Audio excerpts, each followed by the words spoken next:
वंदे मातरम मित्रों, सुप्रभातम। मैं महेश बैरागी आपका हार्दिक स्वागत करता हूं ब्रह्मनाथ के तहत लाइव टुवर्ड्स डिवाइन। हम सच्चे अर्थों में आध्यात्मिकता को देखें तो उन लोगों का जीवन देखें जिनका उन्होंने कभी भी उस चीज़ को क्लेम नहीं किया कि आई एम स्पिरिचुअल और आध्यात्मिक हूँ। दो शख्सियत का मैं नाम लेना चाहता हूँ जो कि सांसारिक दृष्टिकोण से वो जस्ट संसारी मोस्ट वर्ल्डली पीपुल कह सकते हैं आप। वो दोनों संगीत की विधा के महारथी हैं। एक है बड़े गुलाम अली खां साहब और दूसरे हैं माननीय मोहम्मद रफ़ी साहब। दोनों मुस्लिम परिवार से हैं और दोनों अपनी आध्यात्मिक और अपनी संगीत के क्षेत्र में सिरमौर हैं। कभी जीवन में किसी चीज़ को क्लेम नहीं किया है। बड़े गुलाम अली खां साहब का जो सबसे पसंदीदा राग था, राग दुर्गा था। वो ऐसा कहते हैं कि अब उनके गले में वो माँ दुर्गा का लॉकेट भी रखते थे। जब वो राग दुर्गा गाते थे तो वो लॉकेट सामने रखते थे और वो राग दुर्गा उपयोग करते थे। मित्रों, ये कहना आसान है कि we belong to this particular clan या उस समाज को, लेकिन उनकी अंतरात्मा कहाँ निहित है, कैसा वो जीवन जीते हैं। मोहम्मद रफ़ी साहब के बारे में रिकॉर्डेड है कि उनका जो लास्ट जो क्रिएशन है या जो कुछ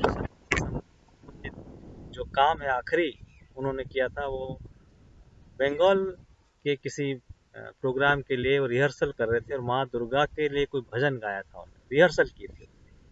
उनका लास्ट शरीर छोड़ने के जस्ट रात को वो रिहर्सल करके आए और उस भजन के बाद उनका शरीर छोड़ा। मित्रों, ये हम बाहर से कभी भी नहीं महसूस कर सकते हैं, समझ सकते हैं कि उनका अंतर आत्मा का जीवन कैसे जिया जाता है, प्रोवाइडेड कि हम उसको बहुत ही शालीनता से और पूर्ण समर्पण के साथ उस पर्टिकुलर काम जो ईश्वर ने आपको दिया है उसकी तरफ कितना समर्पित हैं आप, कैसे आप जीते हैं। मोहम्मद रफ़ी साहब के बारे में लता मंगेशकर जी ने बहुत अच्छे से उनको याद करते एक बार इंटरव्यू में कहा, मुझे बहुत अच्छा लगा कि उनकी बहुत सारी देवी गुण थे उनमें, और उसमें से कुछ एक गुण जो मैं बहुत ज़्यादा मेरे जीवन में टच किए।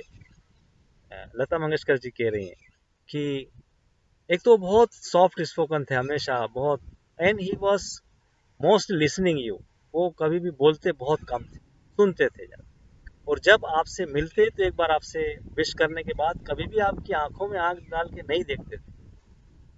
तो जी कितनी छोटी सी बात है कि किसी महिला की आंखों में आंखें डाल के नहीं देखना भी किसी व्यक्ति के लिए कितना इंपॉर्टेंट हो सकता है।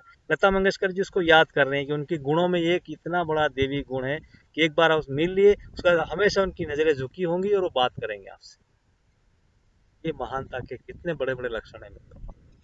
कोई ढिंडोरा पीटने से महान नहीं होता, जीवन जीने से महान होता है। मोहम्मद रफ़ी साहब ने वो चीज़ जी के दिखाई। उनके अगेंस्ट कितने लोगों ने क्या क्या, कभी भी उन्हें किसी चीज़ का जवाब नहीं दिया, नथिंग। जिसको जो बोलना है, जो कुछ कहना है वो कहे, उनकी तरफ से कभी कुछ नहीं। वो बंगाल में थे और के ड्राइवर को वो गिफ्ट करना चाह रहे थे, रात के 10 बजे थे और उस ड्राइवर के परिवार में कोई उस ड्राइवर को ही गिफ्ट करना चाह रहे थे, किसी कुछ उसका बर्थडे था या कोई खास कारण था। अब रात के 10 बजे वो बंगाल कलकत्ता के एक मार्केट से निकल रहे थे। वो बहु बाजार बोलते हैं जो सोने का मार्केट है, गोल्ड। रात को 10 बजे लगभग almost all shops were close, 8 बजे बाद क्लोज हो जाने लगती। एक दुकान खुली थी और वो ड्राइवर को भेजा कि आप जाए रिक्वेस्ट करें कि अंगूठी मिल जाए तो। वो व्यक्ति था, वो कुछ फर्नीचर का काम करवा रहे थे जो मालिक थे, और उसने बोला कि भाई दुकान तो बंद हो गई है, अब कल आइएगा क्योंकि अब सब सामान अंदर रखा जा चुका है, अब वापस निकालना देना मुश्किल है। कहा कि नहीं, वो मुझे बहुत ज़रूरी था और ऐसा काम है, हम वापस आ नहीं सकते। तो बोला नहीं नहीं हो नहीं पाएगा क्योंकि सब कुछ अंदर तिजोरी में रख दिया गया, आप कुछ नहीं कर सकते। रफ़ी साहब स्वयं उतर के कार से आए और बोले दादा एक छोटा सा काम है, थोड़ा सा आप मदद करें, बहुत ज़रूरी है, इसलिए अगर संभव हो तो एक अंगूठी निकाल दीजिए इनके नाम से। रफ़ी साहब की शख्सियत ऐसी कि वो देख के पल के लिए, he has never seen Rafi साहब। उस समय कोई इतना मीडिया का मामला भी नहीं था कि देखें कि कौन कैसे दिखते हैं। He was fan of him, उनके पिताजी भी फैन थे। तो उन्होंने कहा कि सर सामान रखा जा चुका, फिर भी मैं गलत नहीं तो क्या आप मोहम्मद रफ़ी साहब हैं? तो मुस्कुरा के बोलते हैं हाँ जी।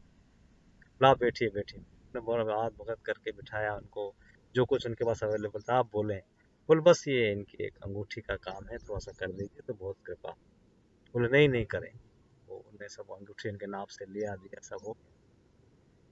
फिर वो जाने लगे तो बहुत खुश हुए, उन्हें उनका फोटो वगैरह जो कुछ होता लिया। उन्हें बोले मेरे पिताजी बड़े आपके फैन थे सर, और सब अच्छे से। फिर जाते जाते वापस आए रफ़ी साहब, और कहा कि दादा जीवन में मना मत करना किसी को, इनकार मत करना, इकरार करना। बोले उनको लास्ट शब्द थे कि कभी भी इनकार मत करना जीवन, जहां तक हो सके हम मना न करें, हमारे हाथ में है, हमको जरूर करना चाहिए। देखिए कितना महान होता है इंसान अंदर से। हम खाली एक गुण देखते हैं, उसका एक अवगुण देखते हैं, एक ही चीज देखते हैं और उससे उसका जजमेंट कर लेते हैं कि क्या है। लेकिन वास्तव में आध्यात्मिकता क्या है? किसको आध्यात्मिक कहेंगे आप? जो ढिंडोरा पीटता है या जो जीवन जीता है? रफी साहब ने कभी भी कितना दिव्य जीवन जिया है। उनके गानों में उनकी समर्पण, उनका जो कुछ एटीट्यूड, उनका लोगों के साथ बिहेवियर, कितने लोगों ने उनके साथ धोखा किया, छल किया, कुछ नहीं, कोई रिटर्न, कोई जवाब नहीं दिया उन्होंने। ऊपर वाला जवाब दे रहा है। मित्रों जीवन में जब होगा तब हम सच्चे अर्थों में आध्यात्मिक हो पाएंगे। ऐसी हजारों चीजें बड़े गुलाम अली खान साहब के बारे में भी है जो कभी हम डिस्कस करेंगे। मित्रों मैं कहना चाहता हूँ कि आध्यात्मिकता जीने का विषय है, बोलने का नहीं। हम छोटे छोटा काम कैसे कर रहे हैं, किस दृष्टिकोण से कर रहे हैं, किस समर्पण से कर रहे हैं, किस टच के साथ कर रहे हैं, वो इम्पोर्टेंट है। एक ड्राइवर के लिए उन्होंने इतना बड़ा काम कि कैसे करना, कैसे अपना मानना, कैसे व्यक्ति को, सामने वाले को अपनी चीजों को रखना, ये सब आध्यात्मिकता के अंदर आता है। तो हमारा प्रयास होना चाहिए मित्रों। समय का फिर अभाव, मैं ज़्यादा समय नहीं लेना चाहता हूँ, लेकिन हम ये सब डिस्कशन जारी रखेंगे और हम कोशिश करें कि इन सब सद्गुणों के जीवन में कुछ न कुछ मात्रा में हम प्रैक्टिस करें, उतारें और जिएं, ताकि हम भी किसी के लिए कोई एक प्रेरणा बन सकें, कुछ आशीर्वाद बन सकें, कोई ऐसा क्षण बन सके जिसे वो याद करके बड़ा प्रसन्न हो सके जीवन में। वंदे मातरम।